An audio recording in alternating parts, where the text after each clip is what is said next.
In our work, we're talking about three different cultures. These three cultures are very important and are all related in somehow.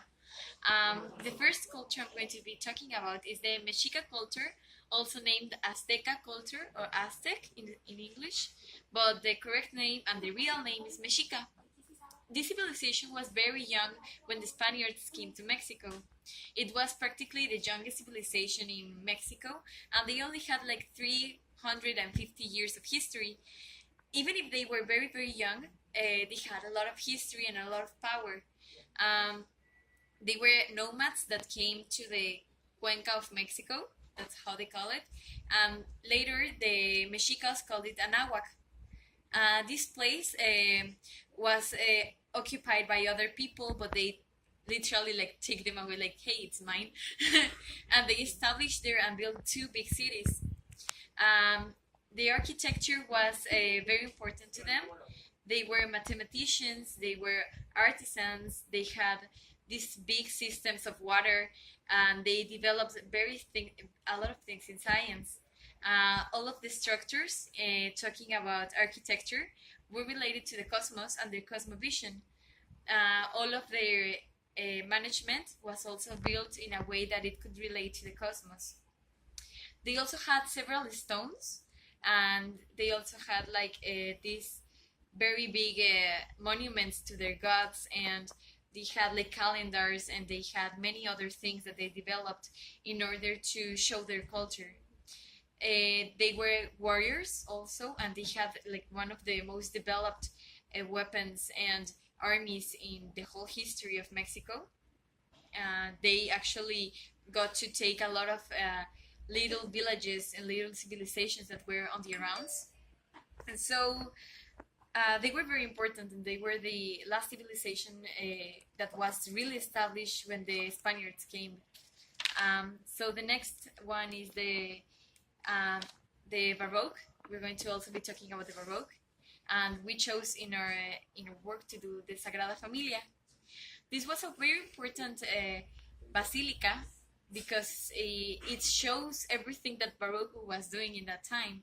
If you look at the basilica, you're going to be saturated by all of this magnificent architecture and things that they believed in. They believed that with the most architectures and drawings and geometric figures, they were going to show the greatness of the church. And so they will build in this giant building in order to do that. The construction started in 1882, but Gaudi, the man who actually developed it the most, involved in the project until 1883.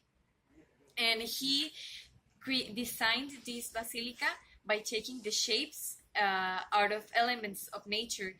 Like, for example, he used to see spirals everywhere, so he started to design them and put them in the basilica. And it was pretty impressive. And it's actually not finished. It's still in construction, and it is expected to be finished in 2020. It has four sides, and they are all representing the life of Jesus. One side is when he was born, the other when he was teaching the apostles. The third side is his crucifixion, and the fourth, the glorification. And it all shows the greatness. And inside, it's like a forest, and it has a lot of shapes, and it has a lot of history of the Bible, and it's pretty impressive and breathtaking. The last one is the Santa Fiore in Florence. It's also pretty impressive, and it's the largest like cupola inside. It's one of the largest in the world, and it was created also by the movement of the Renaissance.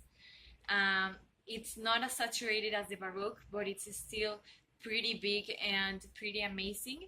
The Medici family was one of the families that apported money to build it, and it took a long time to develop. It took like hundreds of years because it was in construction, and then the Black Plague came, and they had to take it down and rebuild it. But right now it's finished, and it's pretty amazing. You can see the shapes and the colors, and it's like in the center of the city, and it's pretty amazing and beautiful.